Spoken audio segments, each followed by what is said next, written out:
What's up, boss fam? It's your boy DJ the Boss, and I'm back at y'all with another video. Today, slightly a little bit more of a rant.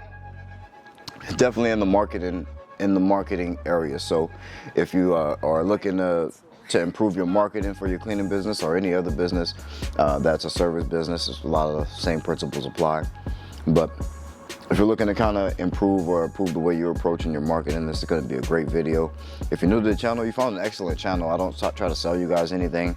I don't have like a course or a master class or anything like that to offer you or sell you guys. Not that any of that stuff is bad. I just think it's kind of cool to have a place in the community to go to and listen to someone's insight and exchange ideas, where there's not the idea that, oh, I'm gonna give you some of the information, but I'm gonna save all the really important stuff for my masterclass or for my coaching or one-on-one sessions or what have you, stuff like that. I just think that this should also exist. So I think you found a really good channel. Kudos to you. Definitely subscribe to the channel. If you guys have been watching the videos and not subscribing to the channel, please hit the subscribe button. We really need those numbers. It helps us YouTubers out. I'm trying to grow this community as big as possible. We've hit all our goals that we wanted to hit already. We didn't think that we would be, this far along. So let's see if we can compete with the big guys. Why not try to run it up to 10,000 or 100,000? So next stop, 10,000. Anyway, like this video so that other people find the video. They're going to be helpful for anybody in the service industry, especially in the cleaning industry. Again, I go by DJ the Boss. I own a commercial cleaning company up here in Seattle, Washington. I started it back in about 2016 officially. I think I may have done some stuff in 2015 within the ideating stage, but it's been a few years now, and we've been doing pretty well. In that, I've been documenting my journey here on YouTube, and it's kind of turned into this community that we have here today, where I kind of share my insight and things that I've gone through and things that are working for me now and in the past, things that aren't working for me now and in the past. But yeah, I wanted to touch on marketing, and because there's some things going on with the questions that you guys have been asking me about marketing that I kind of want to address and kind of want to talk on. So stick around. Look, this for all my boss days. Go do your boss days. Loving how you boss, babe. This for all my dreamers and my doers and all the entrepreneurs. Just believe in what you're doing and pursuing them. This for all my boss days. Go do your boss days. Do you know what a Venn diagram is? The thing where you have the two circles, you have something in this circle, you have something in this circle, and you put those circles together, and in the middle is that part where they overlap.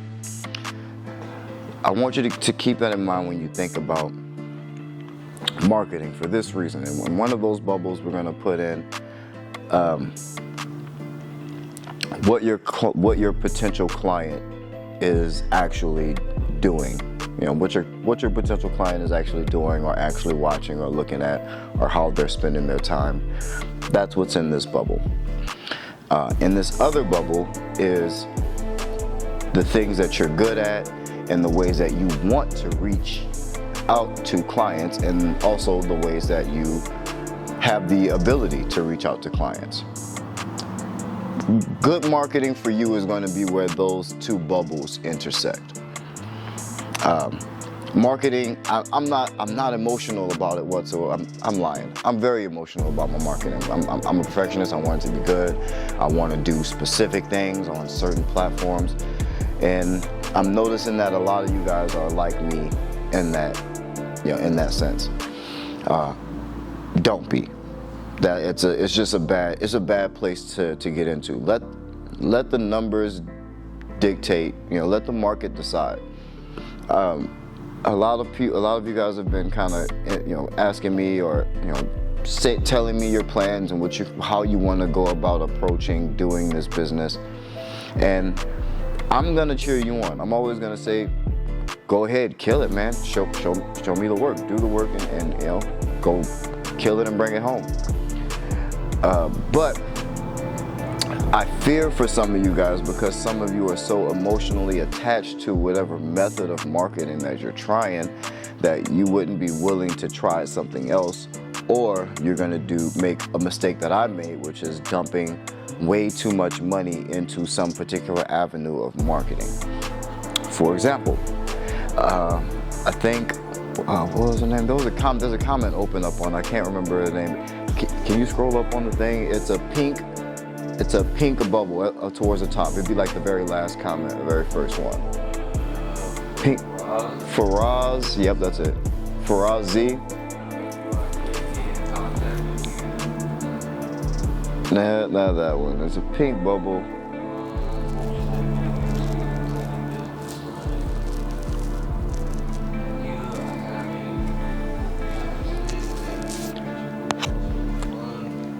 Anyway, I literally was just reading a comment about someone wanting to do marketing in their own particular way, and I'm all for it. But ask yourself, is the way that you want to market really going to connect with your potential, your target user, your target end user, or you? Flyers. Yeah, it was about flyers. Yeah. She what? She Blazing. That's it. She Blazing. Shout out to She Blazing. I appreciate you greatly for taking the time out to be in the comment section at all. And I'm not gonna say flyers don't work, but I wasted when I first started. She Blazing actually asked me about how I got started and what kind of things I did when I first started.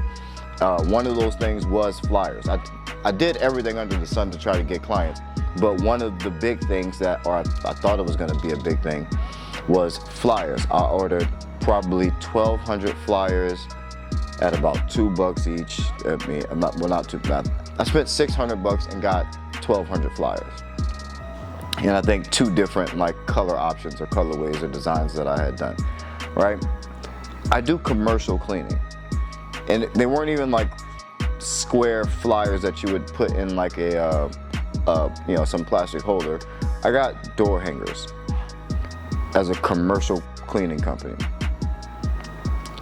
Yes, I was a dumbass. That was a dumbass thing to do. Was buy door hangers to try to sell commercial cleaning. Was not the right avenue for me to put money into to try to build a client base for commercial cleaning. Oddly enough, I got one call out of the 300 flyers that I put up out of the 1,200. I probably threw away the other 900 or so maybe a couple years ago. But out of the 300 door hangers that I hung up, someone did call me, and they just so happened to be the facility manager of a location down in Seattle. I didn't get the job, but the numbers just weren't there at that particular time in my particular position in the business, which was still homeless, still trying to figure it out. It just was not going to work. And I was, walking around every day, visiting different neighborhoods and hanging door hangers, just basically littering, because all of those flyers, I'm sure, ended up in the trash. So don't make mistakes like that. There's several things that was wrong with that. The one which I've already mentioned, which is that my clients weren't my potential audience, the target audience that I'm trying to reach was never going to see it. They didn't spend their time reading door hangers. It wasn't at their place of residence or anything to do with, I had no idea who I was targeting whatsoever. And so door hangers was doing it that way, my client was never going to see it. So who I was trying to reach wasn't going to see it. It's a big mistake. 2, I spent money on it at all. I definitely shouldn't have spent money. I was too early on in advertising or in marketing to try to spend money at anything. And that is because 3, I was not good at that particular form of marketing. There are people who can, there's ways you can target who you want to target via direct mail or even just getting addresses if you want to go and put door hangers up in places. I mean, it's still kind of a dumb idea for commercial, probably much better for residential or landscaping and things like that. But for me in commercial, it's just it was not a smart marketing move. I'm not good at that form of media, so I had no business even trying to, let alone spend money on it. So that's another reason why these things fail. Marketing all the different types of marketing, they're just skills. They're skills of communication, just like there's skills of everything else. And some people have skills that can pay the bills in certain areas, and other people have skills that can pay the bills in a different area. For example, I don't have skills in designing flyers or doing direct mail campaigns, but I'm a beast at Google Ad and ad copy on Google AdWords, and that works for me. So I'm good at that. I'm good at it now because I've studied it. I wasn't good at it initially, but you get what I'm saying. All these things are skill based. People always want to ask, hey, does email marketing work? Will the TV commercial work? Should I spend money on Facebook ads? Should I do Instagram ads? Should I run YouTube ads for my business? And I mean, all of that stuff will work if you're good at it, if you have skills, if you're good at making a YouTube ad that converts on YouTube, if you're good at making an Instagram or a Facebook ad that converts on Facebook, then by all means get your money. But I wouldn't be emotional about it and only do Facebook ads because you think you're good at Facebook ads. The market will tell you whether or not you're good at it. And don't be the person to say, oh, Facebook ads suck because you couldn't figure it out. People made billions on majorly marketing on Facebook. You think I'm lying? Look up Wish.com and how they made their money. All Facebook ads. I think outside of Facebook, before they hit 6 billion, I think they had the patch on the Lakers jersey during like one of the playoff games, and that was all the advertising they did. That and Facebook ads. Because that's their target audience. They spent the most money in that advertising area, and they were good at it. So you got to be good at it. Everything works. Email absolutely works. Cold calling absolutely works. But if you get on the phone and you're not confident, or you suck at sales on the phone, or you suck at being on the phone, then it's not going to work for you. And you can't be emotional about what works for you and what doesn't work for you. And you also can't be emotional about where your client is and when your client is going to be most likely to engage with you. Most people probably don't like to get cold calls. So it could be a harder game. It means you have to be better at cold calling if that's the avenue that you're going to do.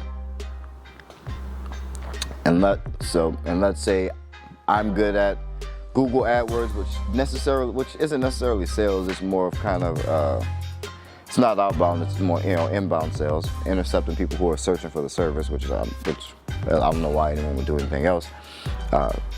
That's what I'm good at, so that's what I stick to doing. I know that my target person is searching for this service. I appear in front of them in that area. Every time it works.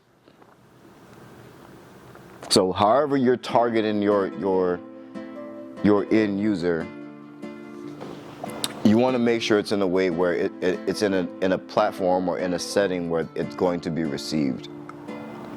And understand that the further you are away from that, the harder it's going to be. It's not that anything else doesn't work.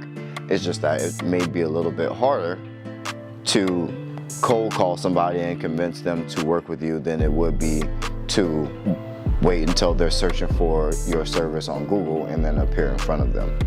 So I'm not emotional about it at all. When I run ads, whichever ads are working, those are the ads that get the money. Whatever the data says, I follow the data. And just because I want to be the best photographer or filmmaker doesn't mean I lean on those mediums of advertising for my own vanity's sake. I let the data decide. If the data tells me I suck at this, I stop doing it, I hire it out. And I do it on the side until I get better, and I get better and better at the things that I suck at, so that I can take over the parts that I want and hire everything else out. But that's how you got to think about this marketing. Don't be emotional about it. Let the numbers work. The numbers work for you, man. Trust them. Trust the numbers. Don't trust nothing else. But I love you guys. Hope you guys got some value from this video. Don't forget to hit that like button and subscribe to the channel. I appreciate you guys for being here. Love you. Keep that boss mentality. Peace.